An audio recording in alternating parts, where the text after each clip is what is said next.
Hi, it's me, Anya, and welcome back to Cozy Room Podcast. Hey guys, it's Artie. Welcome back to Cozy Room. Womb, girl. Woo, girl.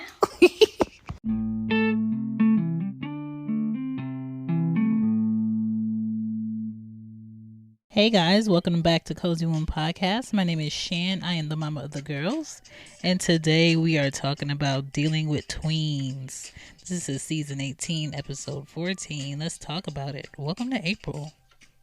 Let's just say I think I'm ready for tweens, but I'm not ready. I'm not ready. I think I have a few more years left. Anya is 9 right now. She'll be 10 this year. So I got like at least 3 more solid years left before I have to deal with it for real. But I want a peaceful house. But with my moody girls, I know that's asking for a lot. I know I'm not trying to be the friend mom or the miserable rule mom, but I want a healthy balance in between. So I want to talk to you guys about tips and a little bit of direction on how you can deal with your tweens at home since you're already in it. Ooh.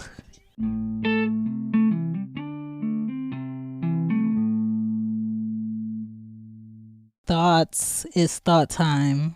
What is normal teen behavior? I think that's a big question that a lot of people may have. And I think the main 6 things dealing with tweens is to know whether or not your tween is dealing with the identity struggle. The person that they have in their head, is that who they see in the mirror? Is that who they feel their friends see, the world sees? Do they feel respected? Do they feel like the joke? Do they feel confident to walk down the hallway without their friends? Are they comfortable sitting at lunch tables with different people or sitting at lunch tables by themselves? Do they have an insecurity about their own identity? The second one is changing bodies. How is your tween handling their body changing? A lot of teens don't handle that very well. So I think for parents, it's good to know, where's your tween's mind at? Is it on clothes that just don't look right on me, or I look stupid in everything, because they love using that word. So changing bodies is a focus. Number 3 is ego driven. If you have a tween that's maybe great academically or great in sports, but they just think everything else is just not important, or they don't have to try in because they're so great in that. No. So you really have to work on their personality a lot. You have to talk to them about their character, how they speak to people, how they treat people. Just because you're good at basketball doesn't mean you could talk down to anybody. Just because you're good in math or science or you have this scholarship doesn't make you better than the next person. Like, really teach them to humble themselves. Number 4, dealing with a tween with no self-confidence. Ooh, that is hard, because parents, as much as we love our kids, we can't make our kids think something about themselves that they don't. We can't make our kids see something within them that they don't. We just really have to pour into them intentionally every day. Like, hug them every day. Designate time with just you and them one-on-one every day. Give them at least 20 minutes of your time. Knock when you go in their room. Sit in their room. Just don't say nothing. Just let them know that they're not being ignored, that you see them and you're interested. Number 5, a follower and not a leader tween. Those are hard because it's just like you're trying to protect them from people who see that they don't speak up for themselves. They're not going to be the first to do something. They're going to follow what the next person is doing. So you really have to put people around them that are go-getters, self-starters. If you are a self-starter, take them on a day with you to work. Take them on a day where you're running business errands. Let them see a next level of the benefits of doing it yourself and being the first to try this, and just giving them that initiative to, if your friends are not doing it, you could do it, you know? Number 6, a tween that always thinks that their parents are the enemy. Oh my God, please, Lord, don't give me this child. Because I don't want to have to fight. I don't want to have to argue every day. I don't want to hear doors slamming in my house. I don't want to be the parent that's on TikTok or IG on Facebook unscrewing the door off the hinges because the child is smelling themselves. The child thinks that they have a right to have privacy. They have a right to close their door. They have a right to say, no, you can't be in here. No, you can't touch this. But you can't support yourself. Like, what? So those are usually the 6 types of teens that you may have or you may deal with. And you have to watch what behavior you're going to deal with and figure out how to keep that on the good side. So just think about it. Let's get into this episode though. No, we got table topics to do. All right, it is table topics time. 2 cards I'm going to pick. The stack that I have for table topics is called Do It Yourself Therapy. First question: how often do you worry about money? Oh my goodness, I developed anxiety worrying about money and being places on time about 4 years ago. The first year of Arya's life was really hard because I was doing a lot of it by myself with a toddler, with Anya. But I don't worry about money now. I just make sure I'm doing my best, and I'm really scheduling what I need to do and what I will have around the days that I will have it. Next question. Would you rather be married to someone who is a control freak or super easygoing? Super easygoing. I ain't got time to be stressed. Let me be the crazy one. My crazy is workable. I cannot handle someone who's trying to control every little thing. That's crazy. All right, y'all. So let's talk about the top 5 things you got to deal with when you have a tween. Okay, you have to deal with keeping your cool when they do things, when they say slick things, when they have certain mannerisms, because if you don't keep your cool, they'll continue to push your buttons. If you get really hype off of every little thing that they do that you know is attitude-ish, they'll start to gaslight you. All right. You don't want a child in your house that's gaslighting you that you got to take care of. You just don't. The next thing you need to do is find a respectable foundation. Okay. This is our home, but I am the leader. I am the parent. And for your own good, I set these boundaries. I set these rules. These are your responsibilities. Like, always have that as a foundation, because if you allow them to go amok and then try to reel them back in because you didn't set any rules at the beginning, you are going to have a very hard time trying to put that in place. The next thing is be prepared to be the enemy. Be prepared for your child to use what works for their friend at their house. Use what they see on TV. Use a certain persona that they're around that they see is getting certain benefits that they're not getting at home. Be ready for your child to pick up some habits from some other grumpy, ignorant children that's in their classroom or they eat lunch with or is on the school bus. Because just like, you know, when toddlers will go to daycare, your child is perfectly healthy, but at the end of the week, they're catching a cold or they got a stomach bug from another kid in class. Behaviors and attitudes and characteristics do the same thing. So nip that in the bud. Next thing you want to do is be clear about the rules and the loopholes that you're hip to. Okay? If I say you need to be in this house by 8:30 p.m.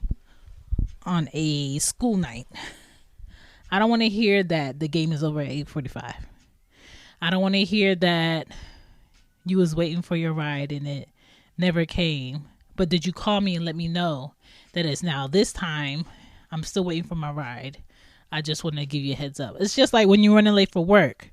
Do you just pop in there late, or do you give a heads up that you're going to be late? Teach your child to do that, okay? Let me know before I got to ask you questions, okay? The next thing you want to do is lay down these top 5 things. Top 5 ideas that come to my mind when you have tweens is paying attention to changes over time. Okay? Did they once love playing this sport and now they're pulling back? Now they don't want to go to practice. Maybe you want to ask the coach, did something happen? How are they doing when they come to practice? Are they coming to practice? Ask their teachers. Be in conversations with their teachers, because kids will tell you one thing and it'll be something completely different with their teachers. And me personally, I don't want no surprises of where my child needs to improve. I don't want none of that. Okay, so be on point.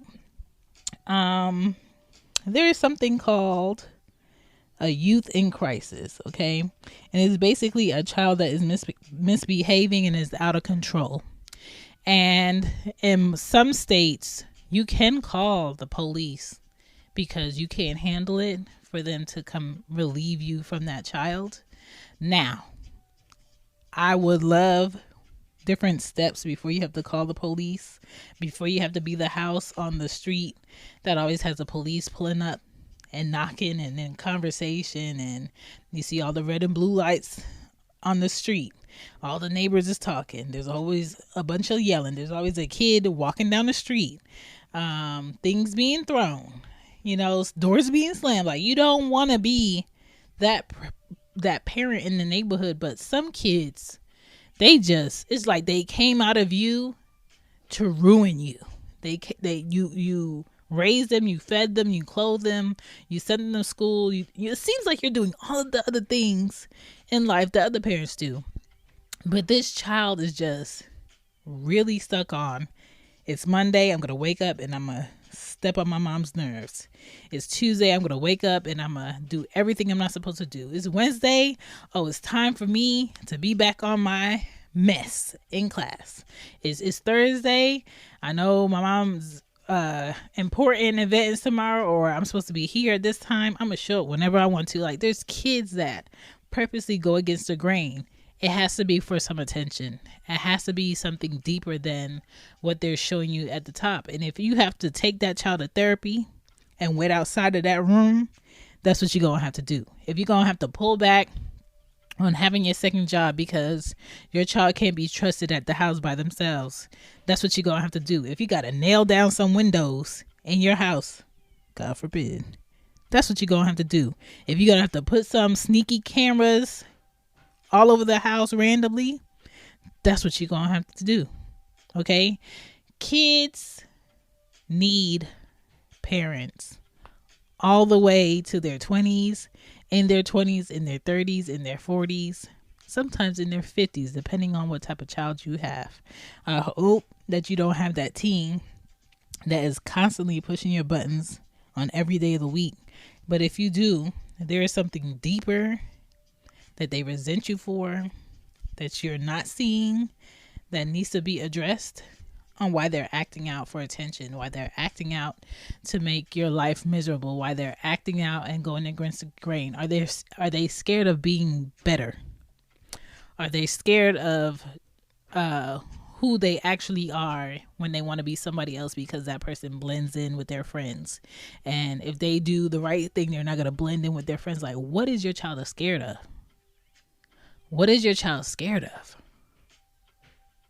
Are you treating one sibling different than you're treating this sibling? Like, really think about it.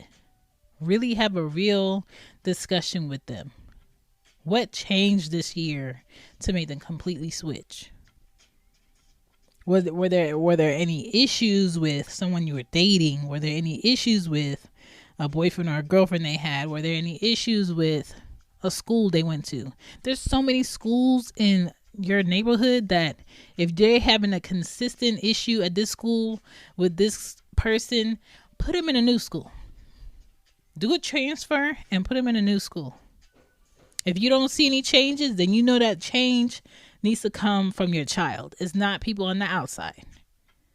Everybody can be picking on you. Everybody can be bothering you everywhere you go. There's something about your attitude, about your personality, and about the way that you talk to people that's really rubbing everybody the wrong way. I wrote down some songs on here. It was like, what is these? In my opinion, what are tweens? Tweens to me are maybe mid 12 years old, 13, going all the way up to 16 in my opinion. Some teens are super reserved and quiet, but have a lot to say, just don't know how to say it. Some teens are loud, have a lot of personality, messy, always needing guidance, always needing something to be said to them repeatedly. And I think the best thing what we could all do for teens is encourage your kids to be different. Okay? Weird can be a new thing, a different thing, but weird is unique. And in my life, I've always swam and basked and bathed in the idea of being unique because I hated doing everything everybody else was doing. Compliment your teen a lot. Sit in their room randomly. Figure out what makes your teen happy.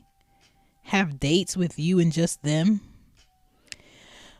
Be consistent about being available to them. I think in a world like today where our time is so demanded in different places, it's hard to really consistently do the things you want to do all the time. But when it comes to your kids, you cannot pick your work over your kids. You're going to miss milestones. You're going to miss things they want to talk about that's uncomfortable for them.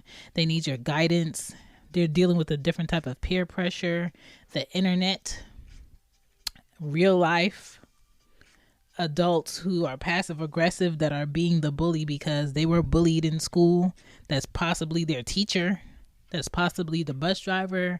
That's possibly their friend's mom or dad.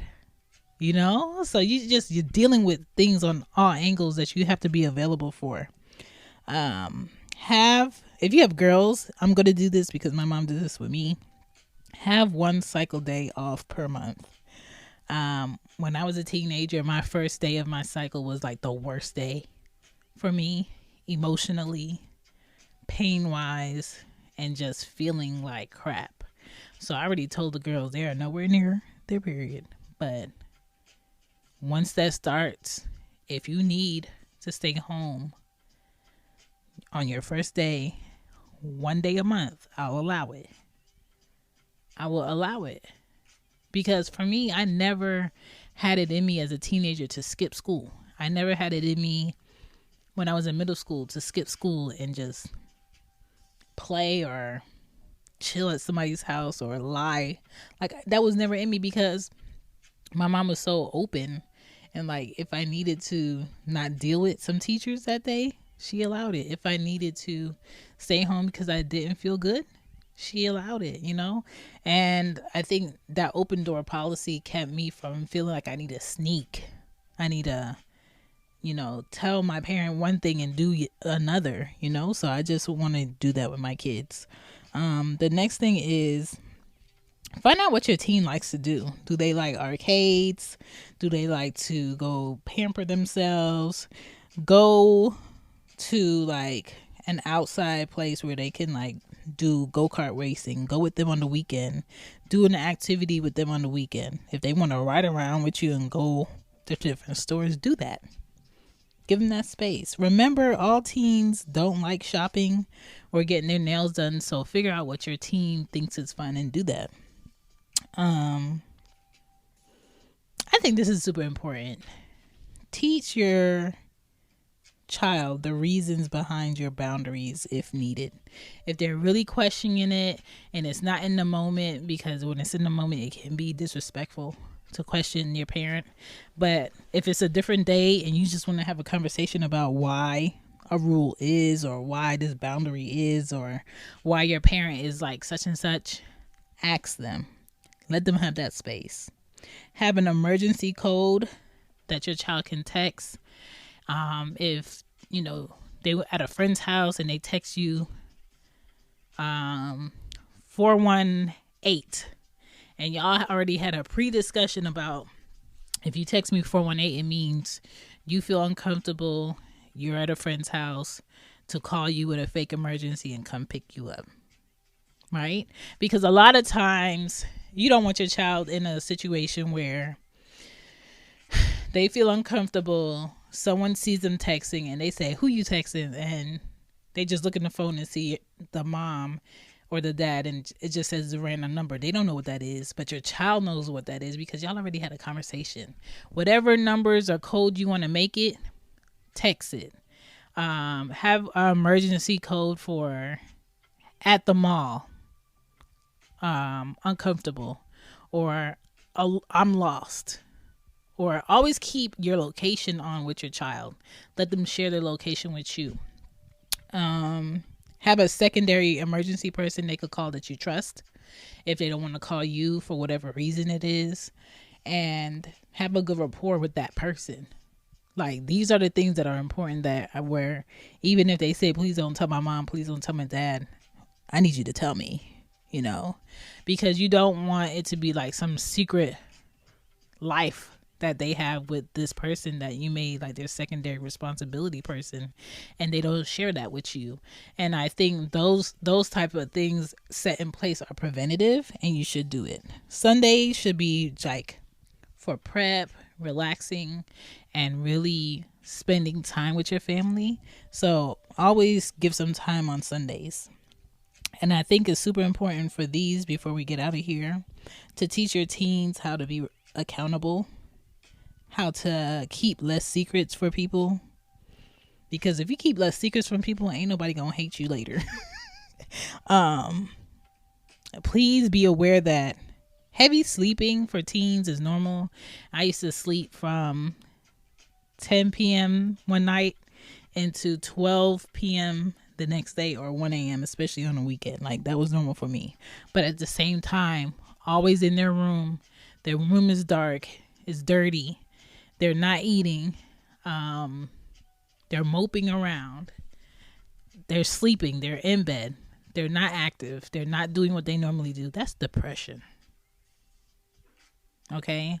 Also, another side of depression is always coming off happy, doing a lot, trying to be in the mix of everything, but deep inside they're trying to put on this persona so you don't ask questions. That's also depression. So you just really have to be involved with your kids to know. Stealing. Please have a conversation with your child about stealing, because a lot of states are making sure what kids do as kids goes on their adult record. And I already talked about skipping school. Always have an open conversation about that. Bad hygiene. Please, boy or girl, talk to your child about the pros about having good hygiene. Everybody remembers the stinky girl in school. Everybody remembers the girl who always had dirty socks, or holes in their clothes, or lice in their hair. It's this girl in the 6th grade that I sat behind one time. Okay? Her name was Yesenia. And every time I see that name, I remember her. And I am 35 years old. But she had lice in her hair. And I say that to say, your kids really think what they did as kids will be forgotten. A lot of times it won't. So really teach your children to be self-aware, smell their breath, look in the mirror, moisturize themselves, fix their hair, fix their clothes. You never know who you're going to meet. You never know when it's going to be that day where your cycle comes on a day you were expecting it. To be prepared, have your toiletries in your bag, carry around baby wipes. I've been carrying around baby wipes, I want to say since the 5th grade, in my backpack, in my purse, all the way through middle school, high school, college. Okay? I always had what people needed. I had the bag of snacks. I had the bag of sanitizer. I had the bag of baby wipes. I had the bag of lotion. I had the bag that with candy. I had the extra pens, the pencils. Like, I was prepared. I didn't feel comfortable not being prepared. Okay? Talk to your kids about drug use. Talk to them about the first time can always be the last time. Talk to them about how many times people were once virgins and then they had sex one time and now they had a kid. Talk to them about being picky, how being picky is way more beneficial than not being picky and allowing everybody to have pieces of them. Just be open and be real about it. And whatever bad that you did that can be a learning lesson for your kids, share it. Don't try to hide it. Don't try to be like this perfect parent that your child needs to model. Menards is your destination for a huge selection of in-stock concrete landscaping blocks. There's no limit to what you can create. Find edgers to accent your flower beds, retaining wall blocks to hold back soil, and pavers to build your dream patio, all ready to take home today. Plus, use our landscape design program to estimate your complete projects for free. Right now, classic patio blocks are on sale until March 10th at Menards. Save big money at Menards. Because none of us are perfect, but give them as much detail as you think that they need. But really be honest with your kids. Really let them know that mistakes are things that are unknown, that you don't prepare for to happen, that you couldn't prepare for. But habits are things you know you shouldn't do. You already know what's at stake. But you just think that you're just going to be the one wonder where that doesn't happen. Don't do it. If you have a bad feeling about getting in the car with the friends, don't go. Wait for a ride, take the bus, or walk. If you want to do a shortcut and you never did that shortcut before, and it's between some buildings and you don't feel comfortable, trust your gut. Teach your teenager how to trust their gut. Teach your teenager what a friend is. Okay? Give them all the game. Boys and girls, give them all the game. Other than that, good luck on your tweens, but I'm not ready. Thank you for listening to Cozy Womb Podcast. My name is Shan. I am the mama of the girls. If you like more about Cozy Womb, you can find me on IG. And you can find the Twitter on the Twitter streets. And you can also find everything about Shan on shanbpodden.com. It was nice recording with you. Once again, gotta go. Mommy, can you talk to me over here? Because I can't read this. I can't read what you're saying. Talk to me over here. Bye. Bye.